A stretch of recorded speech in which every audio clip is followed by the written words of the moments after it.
2007, and then you had one more movie, Walk Water Cutting, and then this is your third film. That's 10 years gone by. What do you think explains this pace, or rather this lack of pace? Laziness. Yeah, actually we're very, we don't even realize actually, only when suddenly we see, like, you know, we're checking something, 2010, oh my god, it's been 7 years since we made a film. Otherwise, I mean, I don't know, I think a couple of years in between, we didn't do anything, but the year just passed. I mean, like, okay, what happened to 2012? 2013, I know we did something. 14, we did something. But that 1 year in between, just what like, were we doing? No, but thing is, after Orumpo, we had started work on quarter cutting. So it took a little while for us to put that into place and stuff like that. In between, we got distracted in writing another script. So quarter cutting went on to a pause for almost 6 months, a year, when we were developing that script kinds. Then quarter cutting again started, and that was in 2010. and similarly after quarter cutting, we started working on another script. So we took it through for like 2 years, more than 2 years. Then Just we suddenly the realized, process, not pitching, just the writing process. Then we suddenly realized we were not sure if that is the film we want to do right now. So we just kept it aside. We didn't pitch it to anybody. Vikram Vedha, the writing process took us a long time. One, because it involved two protagonists. Getting two actors on board is supposed to be really difficult in Tamil cinema, right? So that was always there in the back of our mind. Is that going to work out? But then we said, like, okay, let's figure that out after we finish the script as such. To kind of get the structure in place took us a little while, and to figure out what those stories in between are going to be. All that, the writing process alone took us about 2 years. Okay. Then mounting it again goes through another cycle where dates have to match. Actually, both Madhavan and Vijay Sethupathi were pretty much on board on when we pitched the script to them. Then figuring out like the time when both of them would be available and stuff like that, that process took some time. So no exact reason, it's just organically, it just takes that long. And we are very particular about, okay, this is the film we want to do. I mean, we got some like remake things and all in between, which we can at least hash it out fast. So we are in no hurry, we'll just like do, okay, this film, and whenever that happens, it happens. This is your first film with a certain star value, even though you made a film with Arya first, you know, but Madhavan and Vijay Sethupathi are bigger stars. What I'm trying to ask is, does this kind of change the kind of film you're making? Does this add a, not with script and say, okay, now I've got to do this, I've got to do that? Not with these guys, not with Madhavan and Vijay Sethupathi, because both of them were pretty much convinced right at the first pitch itself. We did work a lot with the actors in terms of what they can bring on board. It wasn't for a particular star image, it wasn't for a particular, how they say over here, no, to bring one mass element, which is what most director writers will have to face when they get a big star. It wasn't for that, but it was because both these actors are actually really good actors. So there's a lot we can get out of them in terms of their performance. Actually, they really got in the skin of the character. So like, I mean, if two other people had played Vikram Vedha, it'll be a different film. Right. It'll have like one whole new way of looking at it. And like, so on shoot also or before shoot also, they'll have these specific things, like they won't think of them as actors, stars and all. Like Vikram won't do this, or this is out of Veda's character. So that way, actually, we've been blessed with both of them. And we kind of believe in that space where not only the actors, even our chief technicians like our DOP, our editor, our sound designers, our music director, we consider them all as co-creators. So the auteur theory, I think, is very badly misunderstood. It is not one person doing everything, it's one person's vision. And once everybody in your crew, your cast and crew buy into that vision, then everybody brings something on board. You guys come from the advertising world, you made some ad films there, and so I wanted to ask you, now that kind of stuff, now obviously it hones your skills in some sense, in terms of technically you know what's what and how to do a shot and all that. But does it, how does this, is that a help or a hindrance when it comes to talking to a mass audience? Actually, we were not so much into advertising. I mean, we worked for a little bit, a brief period. And then like, you know, after that also, even now, like if some ad comes up, we do. I mean, we don't actually go and pursue like agencies and try to get work as such.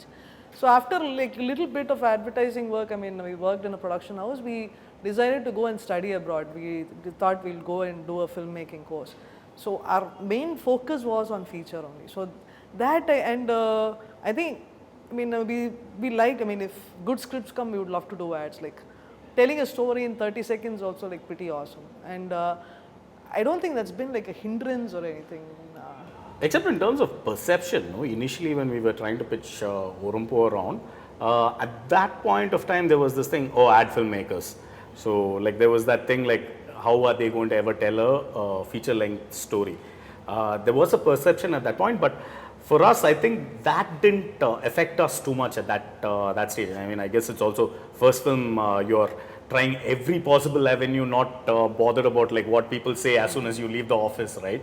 So right now, I think the shift between advertising to film will become easier. The one thing which we had to battle against in terms of this advertising to film thing was, no, they expect a certain kind of sensibility if you're from advertising, which is basically posh, pan-Indian, what they call a class film. So we are actually neither mass nor class, we are like somewhere. When Anand Pandyan interviewed you for his book Real World on the sets of Wak Water Cutting, I think, you said we are also Westerners. Now that's a phrase that stuck with you. What did you exactly mean by that? A couple of things which we spoke to Pandyan about was the way we look at life around us kinds. So one of the things is we are still on the outside looking into a situation kinds. We come from a completely different background from the kind of films we make. We are not the so-called typical Indian filmmaker who comes from a particular background and makes films about that background. So this idea of somebody from the outside looking into a subject was one of the things which we spoke to him about. But our thing was, we've lived our whole life in Madras, so this is the place we know. So, and this is the city which we'd like to make films about as such. So, and actually, like some long conversation about like existentialism and like we are happy existentialists. So that kind of put him off and like so. All that goes over a couple of years also. So does studying film abroad? We've got a few people coming in who are doing that now. When it comes to telling our kind of stories, does that really help? Actually, see, like when we were in film school, like every quarter you have to make a film. So you end up like shooting your stuff and editing your stuff and like pretty much doing everything. So that as such gives me like one solid background, as in so we know like a little bit of every facet of thing. And beyond that, no, I think what content you want to say is like it's like a choice or like whatever you have. So I think that way, and plus like you're just there doing that, so you get to spend like a lot of time in the library. I mean, that time we kind of watched all kind of world cinema and like read a lot of stuff. Those things are always there. I mean, I think that's like a great experience. To a large extent, I believe in films happen in a context, in the sense that there's this history of cinema, not just what has happened over the past 10 years, 15 years, what people of a certain age would think as good cinema, right? There's a history of cinema which has happened from the 1920s, 30s, when it became a craft to be followed. And the context is almost everything we do, somebody has done before. Right. And knowing the point where it started, like a jump cut, which we use pretty much regularly, was first used in Godard's film Breathless. So when you know this context, then you're not enamored by just a technique. You know what has happened into making a particular film in a particular way. And one thing you realize is cinema always happens within a particular space and time. So it is, the more you define your space and time, the more relatable the film is. So these kind of theoretical constructs about cinema is something which we learnt in film school. And those are things which stuck to us. So like we would still root all our films in a very specific geographical temporal zone. And that I think gives meaning. One of the classes which we had to do was about the art of cinema. So where does the line end from craft and where does art begin? What you bring unique to the project. So these kind of things, I think it gives us a sense of what kind of filmmakers we are. We are not just craftsmen. We are like direction is supposed to be one of the technical crafts over here, but writing is supposed to be the art, right?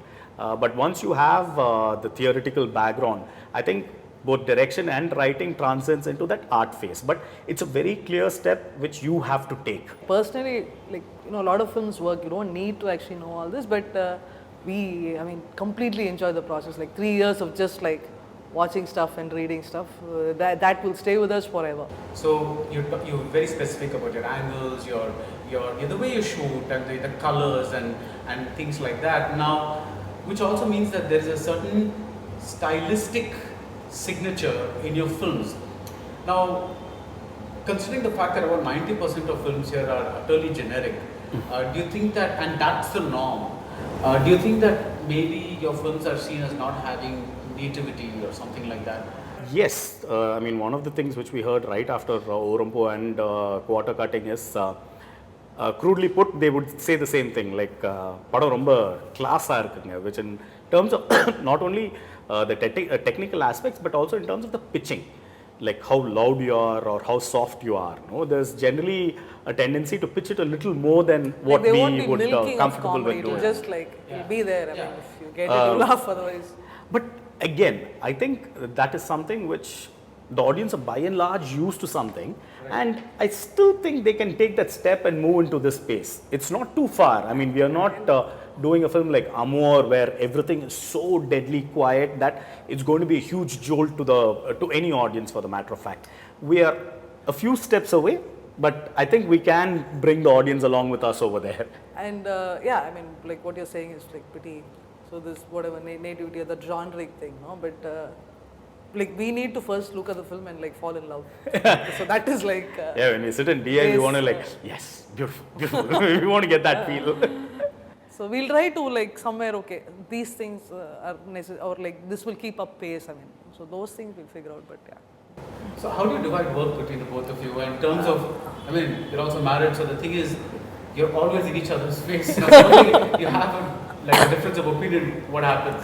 Actually, there's hardly any difference of opinion. I mean, very, very rarely. The thing is, we have the same kind of background in terms of the kind of films we watch. We were in Loyola together, and we worked in the same advertising firm together. Then we went and studied abroad at the same time.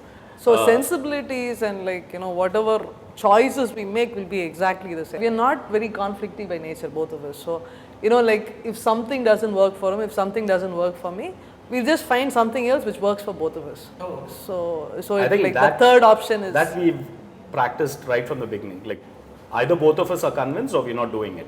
There are lots of people making different films within the mainstream. Some of them like Kakamuttai and Iruthi Sutru, they work. Some of them like Kirumi, which is really a great film, they don't work. Do you kind of have some instinctive understanding of? I mean, I know it's a very difficult question to answer, but why does the audience prefer one kind of different film over another? No, actually, I mean, we loved Kirumi. I mean, we like all three films, but we really loved Kirumi. I think, both Kakamutta and Iruthi Sutru, there was a success of human spirit. So that is actually like a space everybody wants to watch and like they're happy with. Kirumi, the ending is a little more, bleak. I mean, bleak and like. So I think that's not like actually absolutely right. Any so-called offbeat film which has worked because of success of the human spirit idea through it. So you take somebody who's disenfranchised and show that person succeeding, and that film works. So it's not too far away from what mainstream audience like expect. It reaffirms your kind of core beliefs, or like it reaffirms and like reassures you in life. So those things are easier to palate than a film like Kirumi, which is a little harder pill to swallow. So even with these different films, people are still saying, I want to go out of the theatre smiling.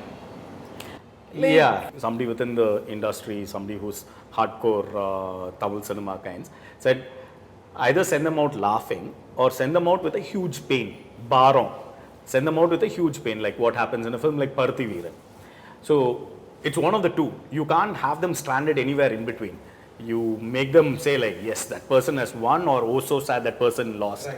But I think it's easier to quantify or like, for people, no, that understanding comes easier. So if it's a little more bleak and like it's a little more deep, no, it's like, so what are they trying to say? That question happens, and otherwise it's like a simple, like, you don't feel like you're watching a commercial film as such. You're watching something classy, something nice, and still your needs are satisfied. Then I think, So is there an extra pressure when a filmmaker who's making one of these slightly different films fails, as opposed to somebody who's just in the mainstream and fails?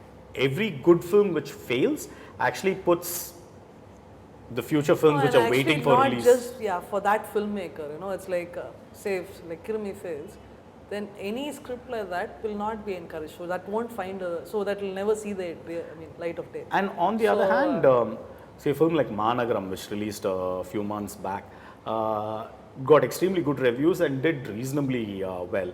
So right now, in that space, within a certain budget, with a certain kind of story, you can actually float a project, and that will last till this next film like Managaram comes and fails. Once that fails, then it'll go back to that space where no, now is not the good time.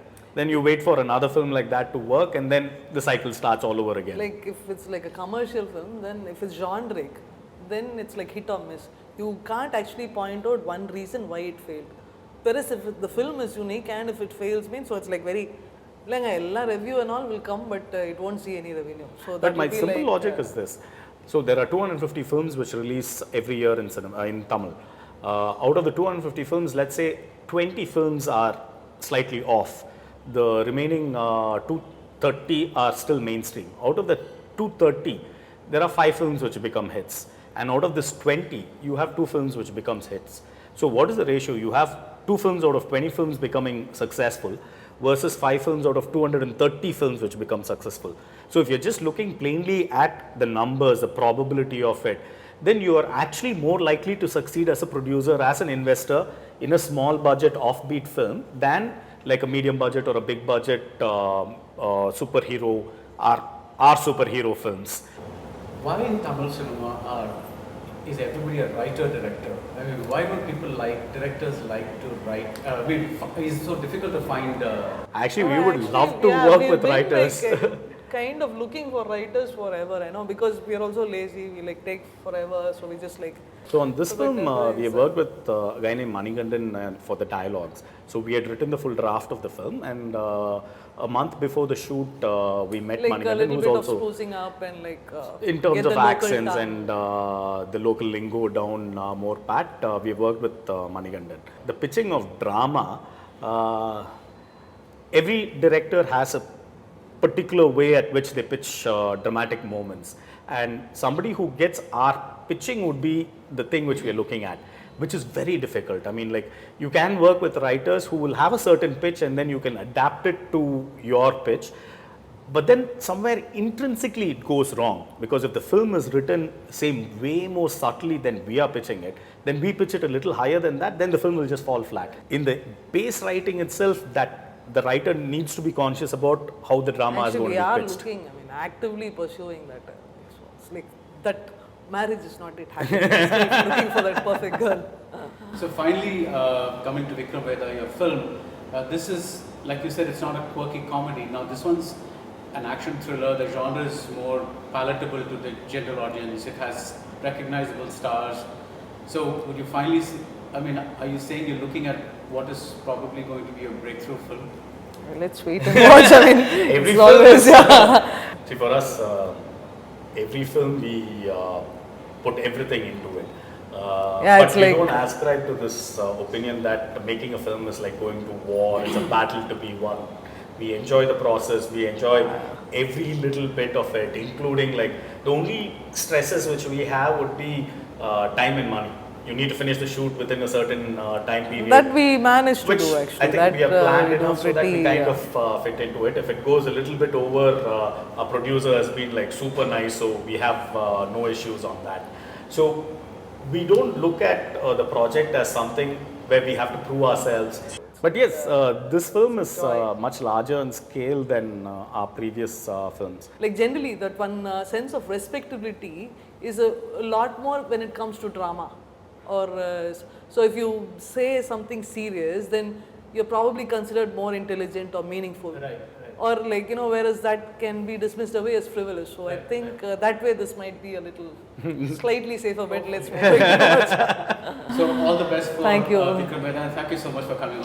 Thank you. Thanks for having us. Thanks a lot. Hey, if you like what you saw, do subscribe to Film Companion.